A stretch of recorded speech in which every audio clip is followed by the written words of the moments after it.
জিন্দাবাদ সরদার রাইজ মই যে এটা কথা কৈছো যে যিটো কমিটি হৈছে এই কমিটিখন ইলিগেল বুলি কৈছো আপোনালোকে লিগেল নে ইলিগেল কমিটিখন ইলিগেল হলে ইলিগেল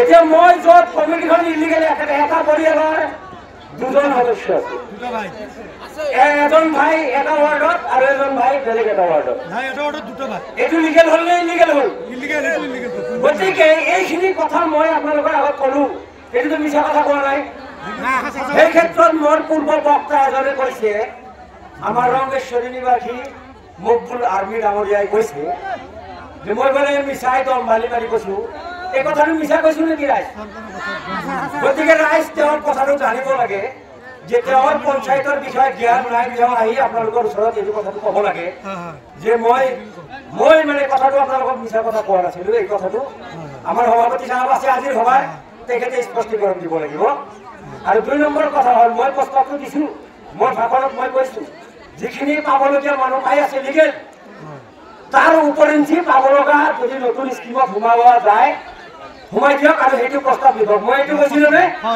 তেতিয়াহ'লে ৰাইজ যদি মই ইলিগেল কথা কোৱা নাই তেতিয়াহ'লে মকবুল আৰ্মি সাহেবে কথাটো ইলিগেল কৈছে নে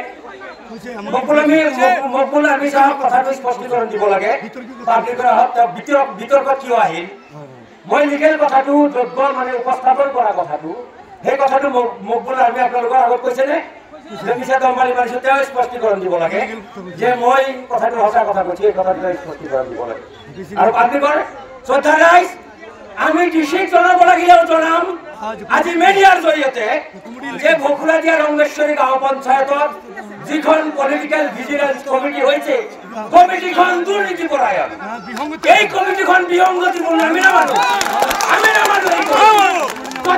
এই কমিটি আমি নামানো এই কমিটি আমি নামানো আজি মিডিয়াৰ জৰিয়তে কথাটো জনাই দিছো ৪৪ নম্বৰ ভকুৰাদিয়া গাঁও পঞ্চায়তৰ এই পলিটিকেল কমিটিখন ইলিগেল এই কমিটিখনৰ বিপক্ষে আমি ৰাইজ একমত আপোনালোকে হাত দাঙি দিয়ক আমি একমত এই কমিটিখনৰ কথা লাগে সব মিডিয়া সব আপোনালোকে পাব্লিক আমাৰ লগত আছে নে নাই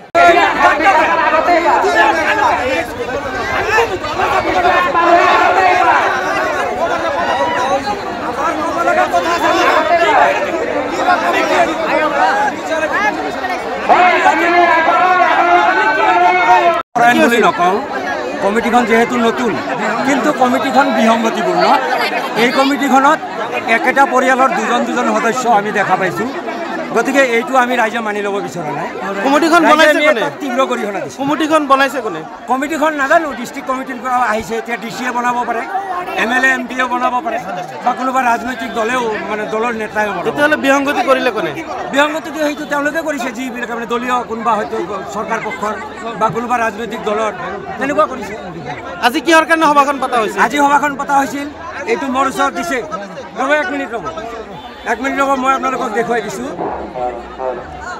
এইটো যোৱাকালি মাইকিং যিটো ৰেকৰ্ডিং আছিল এইটো মোৰ আছিল ৰেকৰ্ডিংটো মই কৰি দিছোঁ কিহৰ কাৰণে সভাখন এই সভাখন অনুষ্ঠিত কৰিছিল মোক যিটো আপোনাৰ পঞ্চায়তৰ আপোনাৰ এই সম্পাদিকা যে কৈছে সম্পাদিকাই মোক এজন হোৱাটছআপত এটা নটিচ পঠাইছে সেই নটিচখন মানে মই আপোনালোকক দিছোঁ উদ্দেশ্য আছিল ইয়াৰ দ্বাৰা ৪৪ নং ভকুৰাদিয়া ৰংগেশ্বৰী গাঁও পঞ্চায়তৰ সকলো ৰাইজক জনোৱা হয় যে ইংৰাজী 23/12/2024 তাৰিখে দিনৰ 12:30 বজাত ভকুৰাদিয়া হলংগাপাৰা হাইস্কুলত অৰুণোদয় 3.0 বিশেষ গাঁও সভা অনুষ্ঠিত কৰা হ'ব সেয়েহে সকলো ৰাইজৰ উপস্থিতি কামনা কৰা হ'ল তাৰমানে আজি গাঁও সভা আছিল গাঁও সভাৰ উদ্দেশ্য আছিল মানে 3.0 মানে অৰুণোদয়ৰ নতুন কথা আলোচনা হ'ব লাগে কিন্তু যি দেখা গৈছে তেওঁলোকে মানে এইটো কি ৰাজনৈতিকভাৱে এতিয়া ষড়যন্ত্ৰ কৰাৰ কাৰণেই হওক বা আমাৰ ৰাইজক বেনিফিচিয়াৰীসকলক ঠগিবৰ কাৰণেই হওক নতুনকৈ তেওঁলোকে নিয়ম কৰিছে যে এইটো আঁচনিত কোৱা হৈছে গাঁও সভাখন আজি সম্পূৰ্ণভাৱে ৰূপায়ণ হৈছে নাই সম্পূৰ্ণ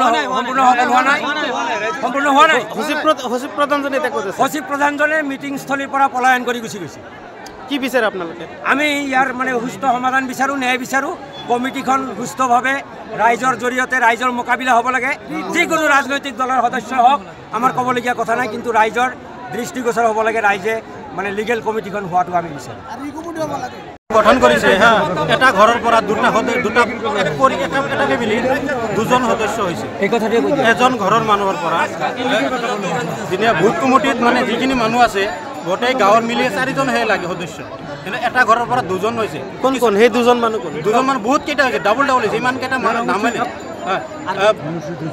বকুৰাতিয়া হেৰি হৈছে, ৰঙচুৰিত এটা হৈছে, 1 নম্বৰ ৱাৰ্ডত আছে। তাৰপিছত আৰু কেইটা ৱাৰ্ডত এনেকুৱা হৈছে এটা মানুহৰ নাম 2-3 ঠাইত আছে।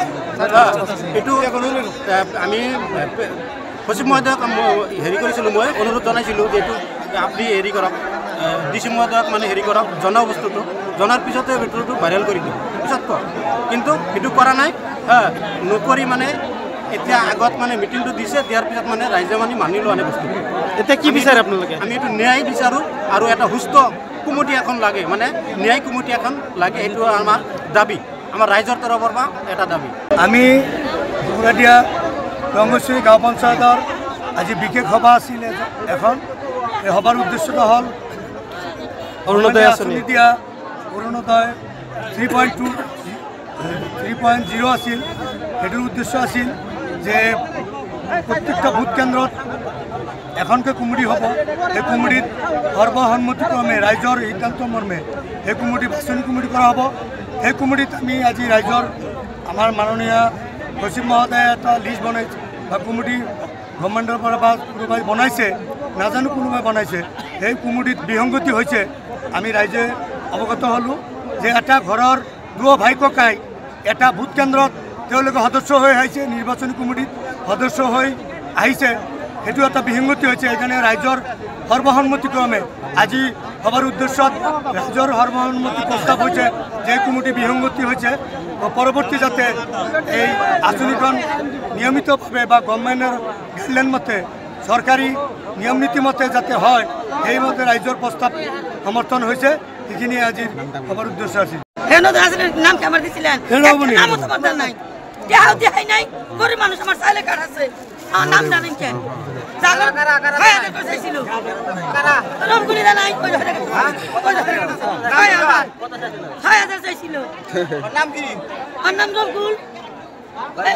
রঙ্গেশ্বরী পয়সা দিছে আপনি? পয়সা দিছে? দেয় নাই কেন? আমার নাম জানেন, আমার এখনো একটা নামও নাই।